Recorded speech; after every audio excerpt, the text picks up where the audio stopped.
nutrition and lifestyle interventions to target groups, or to what we might call nutritional phenotypes. If we were to translate this into practice, then what it would mean is that we can personalise nutrition recommendations or nutritional guidelines based upon what phenotype you are part of. So if I'm phenotype 1, 2, 3, 4, or 5, what diet would best suit my phenotype? And I suppose it's a level kind of above that very specific genotype advice, but it's a very achievable level of personalised nutrition, and I think it is something that we can definitely act on going forward. Where are we now with that? Well, I just wanted to give a quick snapshot as to, I suppose people do ask the question is, you know, we talk about personalised nutrition, is it going to happen? What's happening? Where is it going? I mean, even taking the basic population guidelines, we've already introduced a level of personalisation there. So the very recent guidelines that have been published in Ireland, depicted here on the top of this slide, have broken down advice into body size, age, gender, and activity levels. And the USDA here have actually taken this to another level, and they have various very useful online tools like this super tracker, where you can start to use it yourself, input information, and get more personalised feedback in terms of dietary guidelines. So it's to a certain extent it is in practice. I suppose moving forward we start to introduce some of those more complex measurements that I talked about, bringing in things like biochemical measurements into what we would base our nutrition advice on. But just to conclude, I suppose here we're developing the tool set that we need to measure phenotypes, and also developing methods to kind of combine phenotypic measurements to get the most accurate view, or subdivide our population into these different phenotypes.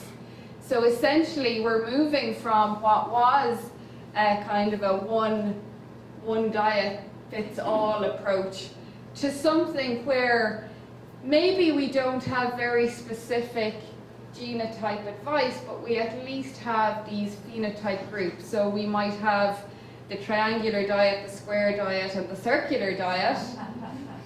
And which one am I, and does it work for me? And I suppose that's the message going forward. That's where I can see this going to, is that we will get to that place where we are giving advice based on our phenotype.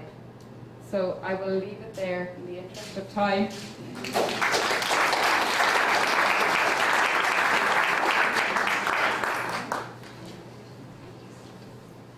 This is all very interesting research, much to talk about as we convene at the end of the symposium today. Now it's my pleasure to welcome back Professor Bruce German, Director of Foods for Health Institute, University of California, Davis, to talk about collaborating around milk. Professor German. Thank you. Yeah. Again, delighted as talked about.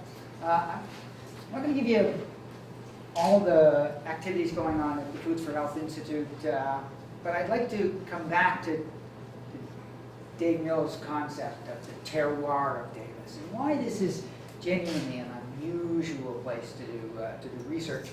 Now remember what we're trying to achieve. This basic concept of diets that will improve your health. What that means is prevention. Sounds like a wonderful idea. Run for public office if you can deliver prevention. Sounds wonderful, but delivering on it is very complex. Remember, we have a disease-centric health system. That is to say, people have diseases or not, diagnostics, who has the disease, and then therapeutic cures to reverse the disease and get you back to health. It's a wonderful system for disease, but prevention means I act proactively. I don't wait till you get a disease, I prevent it. And what that literally means is I have to make healthy people healthier. How am I going to do that? That's the great challenge. how can we identify targets on which you can act through diet that, consuming it every day, genuinely improves your health? And it's not enough to reduce the risk of one disease.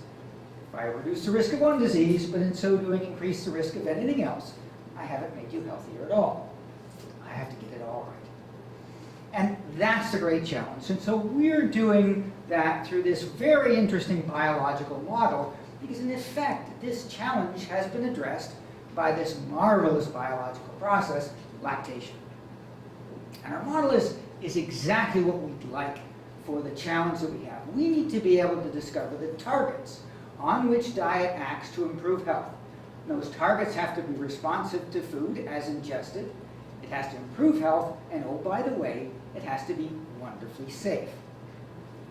And even more important now, we realize that doing all of that has to be achieved within an overall model of sustainability for agriculture. So we have to do all of this being sustainable. The mother-infant pair. The mother is literally dissolving herself to make the milk. Everything costs her. If it doesn't profit the infant, make that infant healthier, the cost of the mother puts it under negative selective pressure, and it's lost evolution. But if anything in that milk makes that infant more successful, competitive, relative to its genetic peers, it's hard to imagine anything that's under more positive selective pressure. So this model of Darwinian evolution has been going generation after generation for 200 million years. We are taking it apart. And we're doing it in a variety of ways. And most importantly, because of the complexity of the problem, we're doing it collaboratively. And one of the first aspects we had to work out is how do you bring people together to study this model? There are great challenges. If we're going to use the modern tools of genomics, for example, we have to recruit genomics researchers just to build an annotated map of the genomics of mammals with respect to lactation. So what are all the genes involved in lactation, and what are in fact they're doing? So this will give you an example of how you can in fact bring international collaborators together. So we started about 10 years ago a collaboration of scientists from around the world who shared this common idea, working on milk to understand how does it deliver these benefits. We established the Milk Genomics Initiative, looking both at genomics and then annotating those genomes in mammals for the proteins that they produce, the activities that they generate, the subsequent metabolites, etc. This is the map of our success. In 2004, when we started, the total number of collaborations published between the researchers who've subsequently been assembled is 4. But in 2012, those are the collaborations, the published papers that represent the collaborative efforts around the world. So this is genuinely, in essence, brought people together to study milk in very successful ways. We're holding our 11th international meeting in Denmark in a couple of weeks. So it works. Bringing people together of different disciplines works. So now I want to tell you about a story of a student. And this student is very analogous in many ways to Nick Vokalich. He came to UC Davis, and I want to emphasize, not with a classic nutrition background. He was a public health policy specialist, and he wanted to get a degree in nutrition. And we've been working on various aspects of milk and how you'd apply it. And we've been studying infants and human infants and this new group of the population that's only been around for the past couple of decades, premature infants. 25 years ago, most premature infants did not survive. Medicine has done a magnificent job of saving those infants. And now about 10% of the population will start life out as a premature infant. The United States and Europe together will produce the population of Ireland as premature infants every year. That means we have a major subset of the population who will start life in very compromised situations. And the diets that they get in those first few months will dictate the quality of their life for the rest of their lives.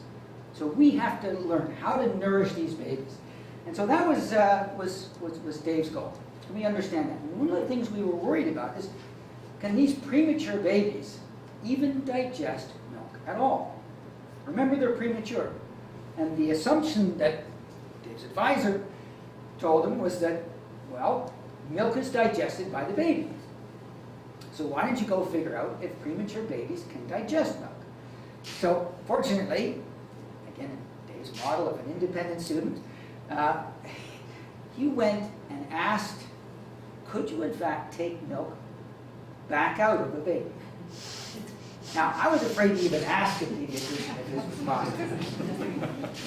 He go and take the milk. So he went to the medical school.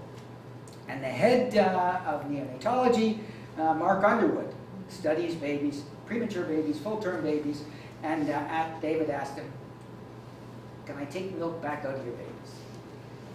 And astonishing to me, he said, sure. How much do you want? It turns out they routinely have nasogastric tubes in these babies. They provide breast milk to those babies, and occasionally they'll pull a little bit back.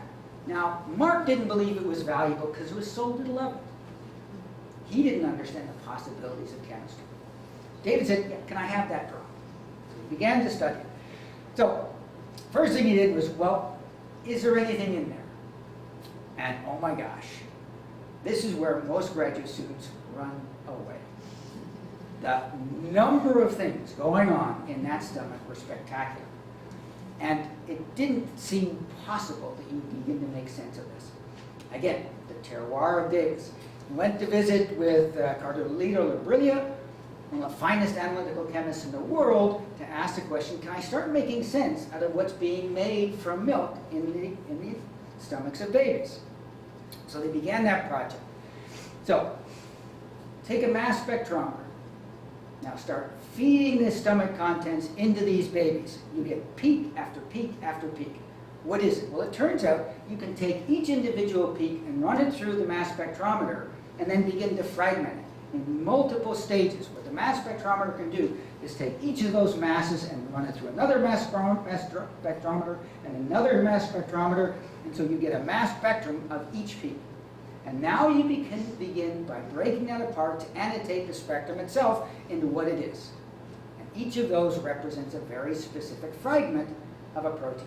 So we now have for each of these little peaks what exactly it is. And you do this exhaustively, one after another.